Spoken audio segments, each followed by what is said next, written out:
अस्सलामुअलैकुम। Property exchange के platform से मैं हूं आपका होस्ट मोहम्मद सलीम। आज की इस वीडियो में हम आपके साथ डिस्कस करेंगे कि बैरियरटाउन कराची के अंदर जो रीसेंट मूव्स हो रही हैं, कुछ ऐसी मूव्स हो रही हैं कि जिनमें डे बाय डे और ओवरनाइट जो है वो रेट्स के अंदर बहुत क्विकली जो है वो रेट्स जो है वो इंक्रीज़ कर जाते हैं। और ये सारी जो वेरिएशंस हैं इसमें जो है वो नुकसान जो है ख़रीदार का होता है और नुकसान बेचने वाले के सेंस में होता है कि वो सस्ते में बेच देता है और वहाँ से जिन लोगों ने माल इकट्ठा किया होता है, जो लोग वहाँ पे एक मोनोपोली क्रिएट करके जो है वो चीज़ें होल्ड करके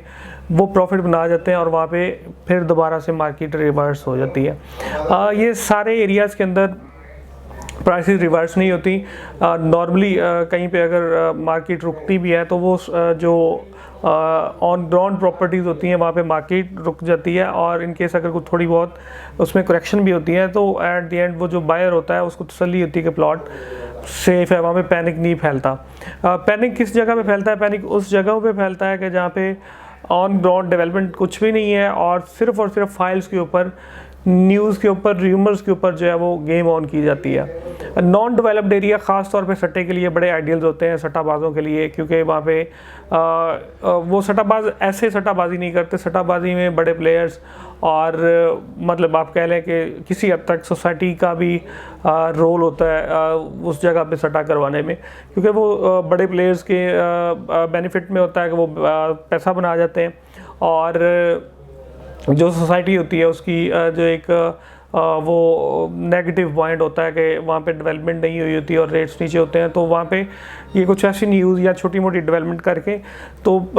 लेकिन ये सारी डेवलपमेंट करने से पहले ये वहाँ से माल इकट्ठा कर लेते हैं। तो माल इकट्ठा करके और बाद में वहाँ पे जो है वो रिक्वायरमेंट डाल देते हैं कि यहाँ पे चाहिए। तो जो जेन्युइन कस्टमर बेचता भी है तो उसका ये प्लॉट या फाइल जो भी चीज़ होती है नॉन डेवलप्ड एरिया के अंदर वो महंगे रेट में खुद उठाते हैं। तो उसमें ये क्या होता है कि एक मार्केट के अंदर एक सेंटिमेंट बन जाता है कि यार ये तो इतने का प्लॉट बिक गया और अभी इससे नीचे तो मतलब नहीं मिलेगा, तो हर बंदा फिर बाइंग डालना शुरू कर देता है। अब ऑन ग्राउंड जो है वो सिर्फ न्यूज़ होती है और कोई ऑन ग्राउंड डेवलपमेंट नहीं होती। सिर्फ एक कोई ऐसी न्यूज़ जो बैरिया से मंसूब करके या बैरिया की तरफ से या बैरिया किसी ऑफिशियल से दिलवा दी जाए तो उसके बेस पे वो लोग जो सिर्फ अंधाधुंध बाइंग शुरू कर देते हैं। उसमें बहुत मुश्किल सी बात होती है कि वो, क्योंकि न्यूज़ उस वक्त आती है जब ये चीज़ें इनके हाथ में ये कर चुकी होती हैं, जो गेम बड़े प्लेयर्स होते हैं गेम के, वो चीज़ें कंट्रोल में लेके फिर न्यूज़ देते हैं। अब उसमें क्या होता है कि मेरे जैसा बंदा, आप जैसा बंदा, वो कहता है यार ये बात हो गई है तो अब यहाँ पे बाइंग हम भी ले लेते हैं तो हम भी यहाँ से पैसा बना लेंगे। लेकिन होता क्या है कि इसमें वो फिर क्योंकि जिन लोगों के पास माल होता है वो चीज़ें बेच नहीं रहे होते तो उससे रेट ऊपर और जो ख़रीदार होता है वो कहता है यार मिल जाए सही। इस चक्कर में रेट कहीं से कहीं पहुँच जाता है। अब जब जो बड़े प्लेयर होते हैं वो जब अपना माल टोटली वो सेल आउट कर जाते हैं तो उसमें फिर ये क्या होता है कि जी बाद में वही कोई ख़बर जो है वहाँ पे कोई उल्टी सीधी चलवा के रेट्स नीचे आ जाते हैं। और जब रेट्स नीचे आ जाते हैं तो फिर लोग पैनिक हो जाते हैं और पैनिक होने के बाद फिर दोबारा से वही जो बड़े प्लेयर्स हैं वो उसको मतलब जो है दोबारा से बाइंग शुरू कर देते हैं। मैं इसकी रिसेंट एग्जांपल आपको ये देता हूँ कि यार ये आप पिछले 4-6 माह के अंदर जो है ना ये बड़े तरीके से गेम होती है कि 61-62 की फाइलें जो है वो जो लोग ख़रीद रहे थे, जिनको ये अंदर से एक टिप थी या जो लोग इसमें इन्वॉल्व थे, वो बड़े तरीके से लेके चलते हैं कि यार ठीक है, हाँ अगर लेट्स फॉर 8,50,000 का वो आपसे ख़रीदार है तो वो आपको ये नहीं कहेगा कि मैं आपसे 9 लाख में ले लूँगा। हो सकता है उसने लेनी भी हो, लेकिन वो आपको ये कह देगा कि भाई 8,50,000 का मैं ख़रीदार हूँ, आपको चाहिए, आपको 8,75,000 में मैं दे भी दूँगा। तो ये सारी चीज़ जो है ये से जो सेलर था वो फर्दर पैनिक हो जाता था कि यार ये ना हो कि आज 8,50,000 मिल रहा है, कल ये ना हो कि 8,30,000 या 25 मिलना शुरू हो जाए। तो इस अंदाज से ये बाइंग करते हैं और ये पूरा एक ग्रुप होता है, ये एक पूरे ऑर्गेनाइज तरीके से ये फिर लोगों को जो है मतलब उसमें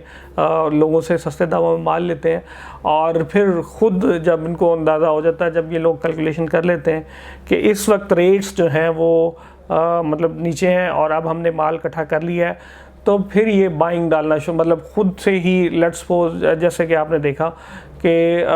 किसी ना किसी से आपस में ग्रुप्स के अंदर लेन देन शुरू कर दिया कि यार अगर किसी के पास 61-62 का प्लॉट है तो वो मुझे 12 लाख में, 13 लाख में, 14 में दे सकता है। उससे क्या होता है कि एक मार्केट के अंदर एक इन्वायरमेंट बन जाता है और फिर जो लोग देख रहे होते हैं तो उनको तो बड़ी मतलब एक किस्म की वो फील करते हैं कि वो हो सो सैड, कितना बुरा हुआ, हम भी ले लेते। 8 लाख का जब था तो वो फिर ये सोचते हैं कि यार जब 8 का चला गया तो ये हो सकता है फिर उसमें फिर ये लोग खुद से ही दे रहे होते हैं कि ये अभी इतने में इससे ऊपर जाएगा, तो वो फिर बाइंग शुरू कर देते हैं। अब इसमें दो सूरत हाल हो सकती है। अगर तो सोसाइटी डेवलपमेंट कर दे तो जिस बंदे ने 15 लाख 16 में जाके ख़रीदा है वो बच सकता है उसको पैसा, वो जाके 20-25 लाख का में भी हो जाए। लेकिन अगर सोसाइटी डेवलपमेंट नहीं करती तो फिर दोबारा रिवर्सल होता है। मेरा इस हवाले से आप लोगों को मशवरा ये है कि आप लोग ऐसे एरियाज़ के अंदर जहाँ पे रिसेंट रेट बढ़ जाए और ऑन ग्राउंड डेवलपमेंट नहीं हो, आप वहाँ से ना ख़रीदें। बेहतर है आप 2-4 लाख 5 लाख महंगा ले लें, लेकिन कम अज़ कम ऑन ग्राउंड हो। ठीक है, रेट सब्जेक्ट कुछ भी होता है, ऊपर जाता है नीचे जाता है, आपके पास एक प्रोडक्ट तो होती है, आपकी एक ऑन ग्राउंड चीज़ तो होती है, लेकिन जस्ट पीस ऑफ पेपर जब आपके सामने होता है तो आपको फिर परेशानी होती है। फिर आप उसको बेचने जाते हैं तो डेफिनेटली आप खुद भी परेशान होते हैं कि पता नहीं क्या बनेगा। फाइलों के अंदर आप देख लें कि 10-10 साल से 15-15 साल से भी कुछ